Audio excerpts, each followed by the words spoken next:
afternoon, and everything's been said. In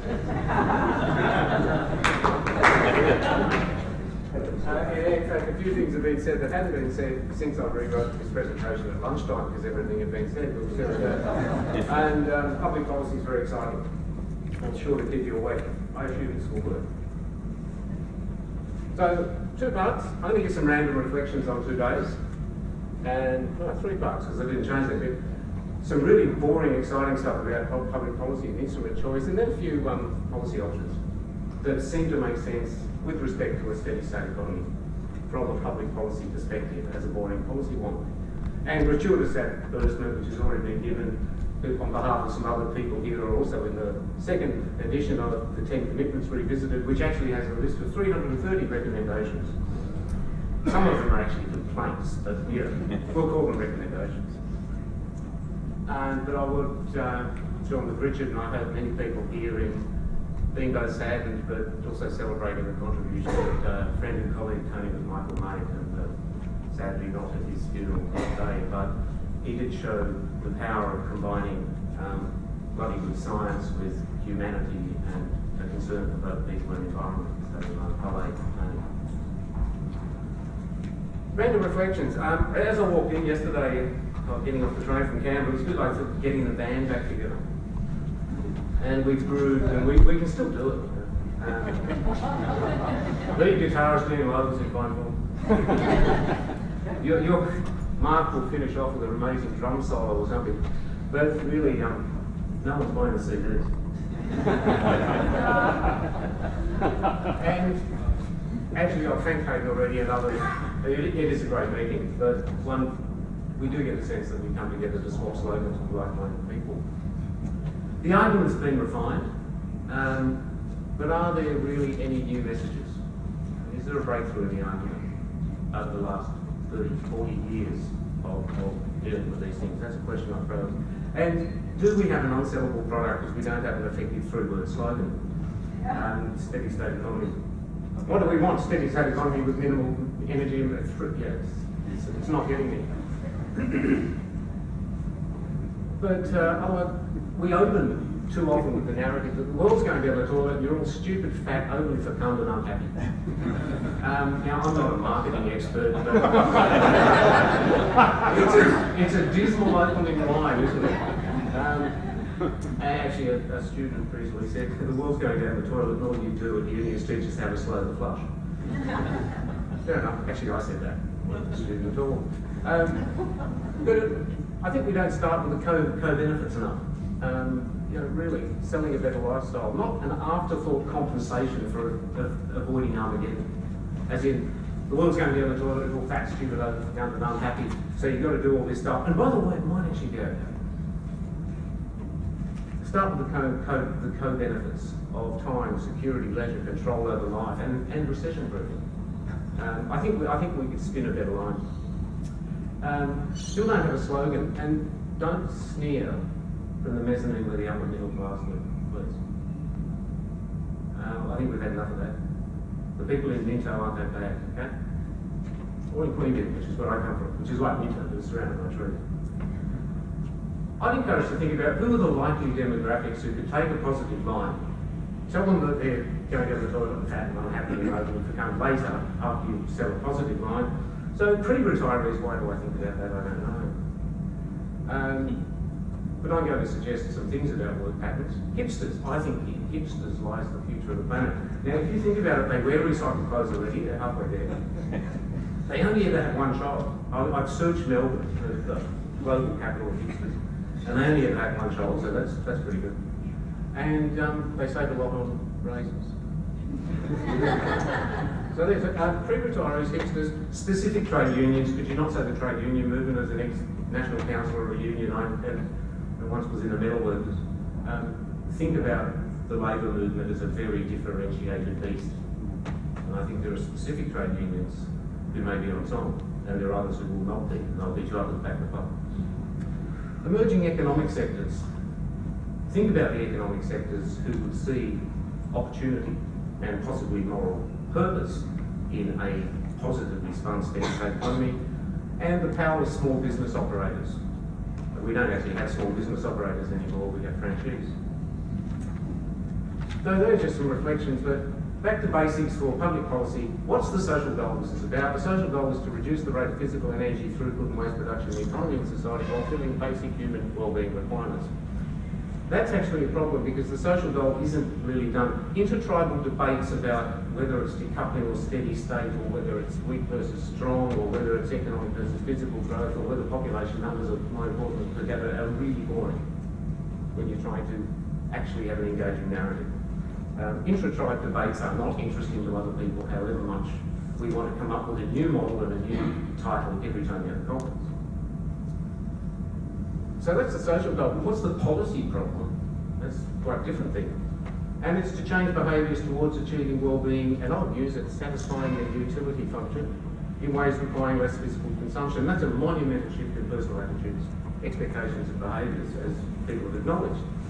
And it overturns the near universal post-World War II political settlement, which Clem Attlee put best when he said there's not enough stinking rich and I'll have to reach down the middle class if I want to redistribute so there's no growth. That's fundamental social, political and economic change, and that's a hard policy problem. So what do we do in public policy?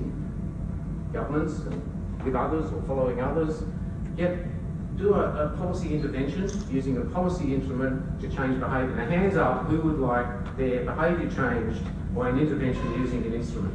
That's what public policy is. So don't try and pretend that the education campaign isn't trying to change people's behaviours. As a very well-known Australian once said, when I said, what happens if environmental education doesn't work? They said, we'll educate them harder.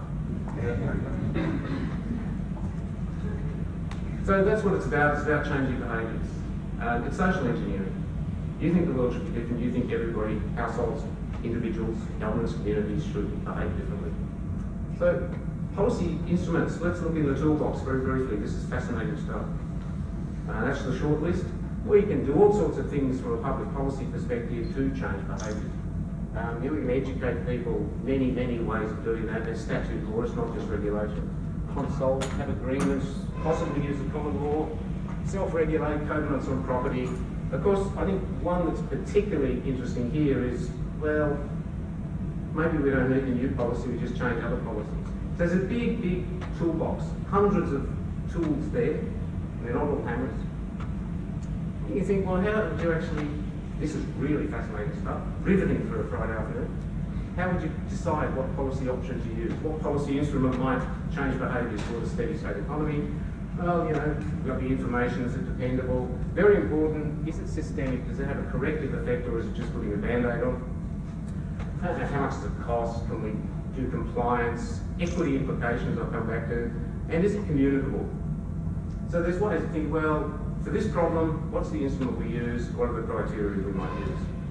Boiling that down, what policy instruments would suit trying to drive change for a steady state economy? And I'll come up with a few suggestions. I think one at least of which hasn't been mentioned yet. Well, it's going to be slow change. So really looking at targeted systemic interventions to redirect the drivers of a reliance on growth, material energy use, consumption and speculation. It has to be able to address social and environmental, economic as well as the environmental dimensions, because this is a fundamental distributional issue. It has to be understandable. People got to get it. And I'll keep myself within normal political, institutional and legal parameters. So rather than doing the world will be different, Australians have this problem, autism, it's called someone ought to do something. What's possible within the world we actually live in now? So option one, we've had 30 years of complaints, attempts and arguments about greening the national accounts. We now have version 3 of the System of Environmental Economic Accounting, ticked off by the UN Stats Office. Countries all around the world are actually doing it. It's going to be slow, it's imperfect. Everyone thinks, oh, my framework's better, but it is actually happening. Public officials from around the region will come to Australia later this year again to learn, because Australia was a lead player, is a lead player, we'll see. It's actually happening. Imperfect, maybe only halfway there, maybe only a third way, but play with alternatives all you like at home, the comfort of your own home, privacy, draw the lines, play with the footprint, do all that. But please highlight, promote and work with that international standard, because it's taken 30 years of effort to get that far, and it's real. Because the UN Stats Office said it's real. And sort of governments go, oh, well, we do a bit of it. Help them. Section options, these are no-brainers, everyone goes on about them. Tobin Tax would be a great one. And carbon pricing. But I suggest we resurrect or replace other taxes with the carbon price argument, payroll taxes, stamp duty, things that actually aren't very sensible. You may actually get a revenue neutral that is sellable rather than a complex package of compensation that no one really understood. Why is this an environment conference? I'm not all about the environment here, it's mostly about economics. And why is climate change an environmental issue? I think we could reframe very powerfully this whole debate shamelessly about economics and competitiveness, about productivity. Make this in part a productivity debate. We only ever talk about labour productivity in Australia, and it's actually not bad. And when you do talk about it, it just brings up this, well, workers versus bosses stuff. Australia's energy, material and waste productivity are well below, dismally below OECD average. We're a really sloppy economy. So I think there's some policy options that come out of reframing steady state economy as a productivity debate, at least in part. And remember, I'm staying within normal parameters here. I'm not going to change the world with a single policy instrument or war. Work. Retirement incomes are becoming a major source of anxiety and a driver of growth and speculation. Why in my mid-50s do I start thinking about this? I don't know. And I keep running into people who've done it and I hate them. I think removing the conditions that make transitions to retirement administratively and financially difficult would be a very sensible thing to do. And part-time work and thus the possibility, the choice of lower consumption lifetimes are not safe or stable in Australia. Reforming workplace and tax laws to encourage permanent part-time work should be a major priority. Not just saying people could, they can't, right? 3 days a week, it don't work. And we could do with some meaningful headline employment figures. The unemployment rate is not 6.2%. People on 1 hour are employed. The understanding of the distribution of employment in Australia is utterly appalling, and it suits some people for it to be utterly appalling. We do have the numbers on that, but we don't actually have a public discussion very well informed about the casualisation and the bastardisation of many jobs in the economy. And I believe in some countries you're on a 0-hour contract, you're counted as employed. Brilliant. Why wouldn't a government do that? I mean, it's brilliant. Housing, that's one I think we haven't mentioned enough about. So housing, with 2 exclamation marks. Australia's largest infrastructure asset. The infrastructure experts in the federal government tell me it's not infrastructure at all, but it is. It's our largest infrastructure. It determines well-being. It's a major source of speculation, consumption, and, if you like, addiction to growth. By the way, if you tell people they're addicted, they know you're going to try and take something off. I'm quite good at understanding addiction. But repeal negative gearing, or at least do with sensible countries, which the countries have already done, which makes concessions applicable only to that asset and investment. Focus public housing, not social housing. Can you stop using that word, please? It's a very clever Orwellian thing they've done, that all public housing is for poor junkies and single mums, and it's horrible.